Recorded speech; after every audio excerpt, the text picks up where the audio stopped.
We're here with Conner Preston, Serra quarterback, after a pretty difficult loss here in the state championship to Folsom. And just kind of tell us, was this in any way similar to what you weren't part of the team, but what maybe Serra experienced against Oaks Christian? You know, it's funny, at the end of the game and towards the end of the fourth quarter, when I kind of looked around and, you know, see people's heads down, and kind of had that atmosphere when what it was describing to me, what happened in that game. But I mean, we played a decent game. I think, you know, given the circumstance of the weather, really took away what we do best.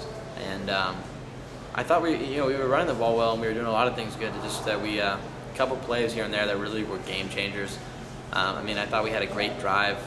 With 50 seconds left going into halftime, we had already missed an extra point. We line up for a field goal. I think that was a smart choice to go for a field goal. I mean, you put your team in position.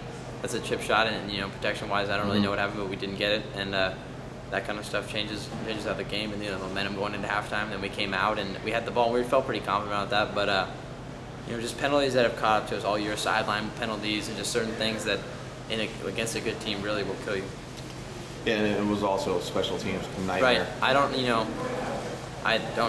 mess with the special teams or really know anything about what we do, but you watched it happen. Yeah, of course. I mean, from the opening kickoff, they kind of just set the tone on special teams. It set really the tone for the game, I think. I mean, the score I think didn't really reflect how close the game was at the end. I mean, they ran up some points at the end and made it worse than it really was. But no excuses.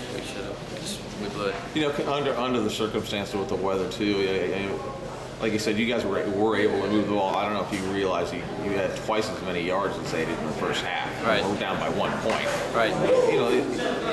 Yes, you had a couple of interceptions. One was kind of deflected off somebody, off the hands and all that kind of stuff. And the other one really didn't matter because it was fourth down. So it was, making a shot into the end zone. But overall, there was some nice passes you threw today. And just out of curiosity, how heavy is that football in the fourth quarter? Something that we've never really experienced was the rain, and we did our best to really manage, wet everything, the football, towels, but at some point I was soaked from head to toe.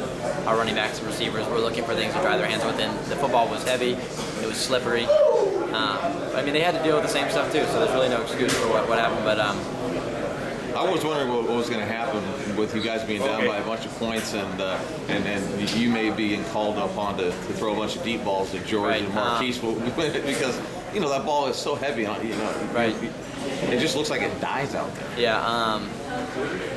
It is what it is. We certain play call certain things. I guess we just didn't really get it done on the execution on the field, and it changed the game, and it's over. All right. Well, this is it for you. And now you move on to SMU. All right. And just tell us about when you're enrolling and what the plan is. I'm scheduled to check in January 15th. Okay. And I'll go through. I think they run and lift for a couple months and get together as a team, and then we have spring ball in I think April 1st. And then in the fall you'll be competing for possibly a chance to start. That's the plan. All right. Well, Conner, it's been a pleasure covering you, my man, and best of luck. Thanks.